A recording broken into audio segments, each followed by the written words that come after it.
Bismillahirrahmanirrahim. Alhamdulillah vassalatu vassalamu ala rasulillah. Shak kuni roza tutish mumkinmi, joizmi degan savolga javob beradigan bo'lsak, shak kuni deb Sha'bon oyining oxirgi kunimi yoki Ramazon oyining birinchi kunimi deb ikkilanilgan kunni shak kuni deyiladi.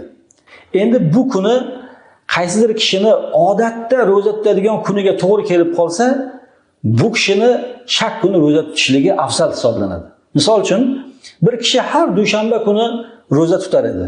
Shak kuni ham dushanba kunga to'g'ri keldi. Demak, mana shunday kishini shak kuni nafl roza tutishligi afzal hisoblanadi. Endi odatda roza tutib yuradigan odam bo'lmasa-chi, bunday odamlar niyat qilishni agar to'g'ri bajara olsalar, bularni shak kuni roza tutishligi ham joiz. Niyat qanday qilinadi desa, faqatgina nafl ro'zani niyatini qilishlari kerak. Niyatlarda ikkilanish bo'lmaslik kerak.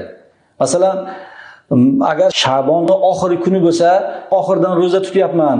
Agar Ramazonning birinchi kuni bo'lsa, Ramazonning birinchi kunidan roza tutayotgan bo'laman deb ikkilanib agar niyat qilib roza tutadigan bo'lsa, bunday roza tutishlar makruh bo'ladi. Kitoblarimizda bunday roza tutishlar qaytarilgan. Demak, shak kuni faqatgina nafl roza tutishni niyat qiladigan bo'lsa, hech qanday muammo yo'q. Qolaversa, bu narsa fiqh kitoblarimizda mustahab deyilgan.